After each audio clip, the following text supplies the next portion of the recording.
नाज़रीन, मीरपुर बठोरो में सिम नाला ॻोठाणण लाइ अज़ाब बणिजी विया आहिनि। कारो कुंगड़ो ऐं ॿिया सिम नाला मुसलसिल ओवरटॉप थियण करे केतिराई ॻोठाणा बेघर थी विया आहिनि। केतिरनि ई आबादगारनि जा फसल ॿुॾी विया आहिनि, जंहिं करे मजबूर थी आबादगार एहतिजाज करण लाइ निकितल आहिनि। वधीक तफ़सीलनि लाइ पेश आहे करीमदा चांडियो जी हीअ रिपोर्ट। जी नाज़रीन, टिन ज़िलनि में सजावल ज़िलो, बद्दीन ज़िलो ऐं टनो मोहम्मद खान ज़िलो में जेको कारो कुंगड़ो आहे ते ख़तरे जी अलामत पिणियल आहे। हर साल जेको उहो ओवरटॉप करे जेके नंढियूं सुमनालियूं उहे ओवरटॉप थियनि थियूं, उन सां केतिरा ई फसल ॿुॾी वञनि था, किरोड़े रुपए जा आबादगारनि जो नुक़सानु थिए थो। उन सां गॾोगॾु केतिरा ई माण्हू हिन साल दरबदर थिया, बेघर थिया। उन सिलसिले में हिते जेके रहवासी आहिनि, आबादगार आहिनि, उहे सरापा एहतिजाज बणियल आहिनि। उन्हनि प्रेस क्लब ते एहतिजाजी मुज़ाहिरो कयो आहे, प्रेस कॉन्फ्रेंस कई आहे। उन्हनि सां ॻाल्हि ॿोल कंदासीं त उनजा वधीक वीचार छा आहिनि। जेको एहतिजाजी मुज़ाहिरो जेको आबादगारनि कयो आहे, इहे सभु आबादगार मुतासिरीन में शामिल आहिनि। जीअं त वध में वधि वॾे में वॾो जेको सबबु आहे सो कारो कुंगड़ो आहे। कारो कुंगड़ो जेको सिम नालो वॾो आहे, हुनजी कैपेसिटी तमामु नंढी आहे। उनमें तक़रीबन नाले घणा नाला उन पाणीअ में किरनि था। ऐं छोड़ जो जेको सबबु आहे, छोड़ घणो पाणी थिए कोन थो, उनजी वेकर आहे कोन। उन लाइ असां जेको सो काफ़ी सालनि खां चवंदा पिया अचूं, पर हिते ड्रेनेज जो जेको सिस्टम आहे सो इंतिहाई नाकारा ऐं नाहे लाइ असां उनखे जाॻाइण जे लाइ, उन्हनि खे हुननि जे कन मां झलण जे लाइ हिते सभु गॾु थिया आहियूं। असां 2016 खां मुसलसल जेका असां इहा जिदोजहद कंदा पिया अचूं त असांखे कारे कुंगड़े जी जेका असां वेकर वधाई वञे, खाटी वधाई वञे, पर उन ते को बि अमल न पियो थिए। अॼु असां मजबूरन जेको एहतिजाज कयो आहे, असां गवर्नमेंट खां, वज़ीर आला सिंध खां ऐं इरीगेशन ऐं ड्रेनेज डिपार्टमेंट खां इहो मुतालबो था कयूं त कारे कुंगड़े जी जेका वेकर वधाई वञे, आबादगारनि खे ईंदड़ जेको बरसाति हो उनजे नुक़सान खां बचायो वञे।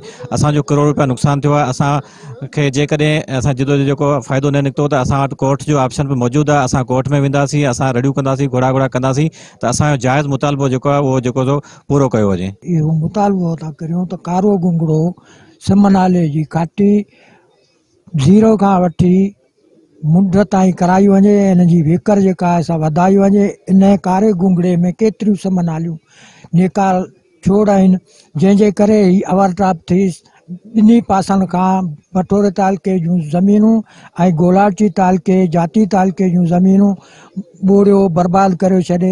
सभिनि आबादगारनि खे वॾे में वॾो नुक़सानु थिए थो। हिन साल बि 2020 में जेको नुक़सानु थियो आहे सरकार जे अॻियां आहे, दोस्तनि सभिनि जे अॻियां आहे। जिन अखियुनि सां ॾिठो केतिरा गारा पिया जेके अॼु ॾींहं ताईं बि बंदि न थिया आहिनि। एहतिजाज खे तमामु अॻियां खणी वेंदासीं, कोर्टनि ताईं वेंदासीं। ऐं हिकिड़ी ॿी ॻाल्हि बि करणु थो चाहियां त इन कुंगड़े खे जेको शुगर मिल मां जेको गंदो पाणी थो निकिरे, इन्हनि जे ॼारे ऐं इन्हनि जे करे बि असांजो कुंगड़ो जेको आहे, नालो जेको आहे उहो बि लटिजी वियो आहे। उन करे उन ते बि गौर वीचार कयो वञे ऐं आबादगारनि खे वधीक नुक़सान खां बचायो वञे। बरसातनि में जेको नुक़सानु थियो, उन नुक़सान जो कारण कारो कुंगड़ो सिम नाले जी हिकु त वेकर कोन्हे आई, ॿियो उनमें खाटी नथी थिए। असां सभु इहो मुतालबो खणी निकिता आहियूं त खुदारा आवाम खे नुक़सान खां बचाइण जे लाइ सिम नाले जी वेकर वधायो, खाटी करायो। जीअं जेके माण्हू बरसातनि में मुश्किलातुनि जो शिकार थियनि था या उन्हनि जूं साड़ियूं ॿुॾी वञनि थियूं, उनखां माण्हुनि खे बचायो वञे। ॿी सूरत में असां एहतिजाज जारी रखंदा। असां प्रेस क्लब शाहनाज सूफ़ी ते आबादगार ॿाहिरि सभु हिते मौजूदु आहियूं ऐं असांजो मुतालबो इहो आहे त कारो कुंगड़ो जेके मन जी वेकर न हुअण जे करे हिते आबादगार वेचारा तबाह थी, बेयारो मददगार थी, जिन जी का बि सार संभाल न वरिती वई आहे ऐं हो कीअं बि वक़्तु कढनि। ऐं असां आबादगार सभु ते गॾु इहो मुतालबो था करियूं त नंढियुनि सुम्हनि जी खाटी कराई वञे ऐं वॾे सुम नाले खे वेकिरो कयो वञे। असां वारे न कारे कुंगड़े ते नालो रखो आहे नांग बांग दी सरकार, जीअं असांखे हिन वक़्त ते तबाह करे छॾियो, बर्बाद, जंहिंमें असांजा कई ॻोठ ॿुॾी विया आहिनि। मीरपुर बठोरो गोलारची मुकमल तबाह, जंहिंजो असांजा ऑफिसर आया हुआ, जिन चयो त अॼु ताईं घारा बि ॿधाए असांखे कोन ॾिनो आहे। असीं हाणे बिल्कुलु ॿनियुनि मां वांदा आहियूं। असीं हाणे एहतिजाज कंदासीं, मुज़ाहिरा कंदासीं, रोड बंदि कंदासीं, कोर्टनि ते वेंदासीं, कोन वेंदासीं माठ करे। मुसलसल गुज़िर 3-4 ॾींहं खां वठी इहो एहतिजाजी सिलसिलो शुरू थियो आहे। ऐं उनजो सबबु इहो त कारो कुंगड़ो सिम आहे, तक़रीबन उनमें 100 खनि वधीक ॿियूं नंढियूं सिम नालियूं उनमें छोड़ कनि थियूं। ऐं हालत इहा जो अॻियां मोह खां जेको वेकर आहे ऐं टेल आहे, उनमें तमामु सोड़ो आहे, जंहिंजे करे पाणी जेको थो निकाल समुंड में न थियण जे करे किरोड़े रुपयनि जो जेको माना नुक़सानु थिए थो। इहो कारो कुंगड़ो सिम ज़मीनूं जेके आसपास जूं ॿोड़े ऐं माण्हुनि खे तबाह करे छॾियो आहे। हीउ जेको कारो कुंगड़ो आहे, जेको तहलको मीरपुर बठोरो, तहलको गोलारची, तहलको बुलड़ी शाह करीम ऐं तहलको जाती, इन जेको तबाह ऐं बर्बाद करे थो। छाजे करे इन जी कैपेसिटी आहे कोन, इन वेकर आहे कोन। इन में 62 खां वधीक सिम नालियूं छोड़ कनि नुक़सान थियो। हिन जी हिकिड़ी सिम नाली जेतिरी वेकर न आहे।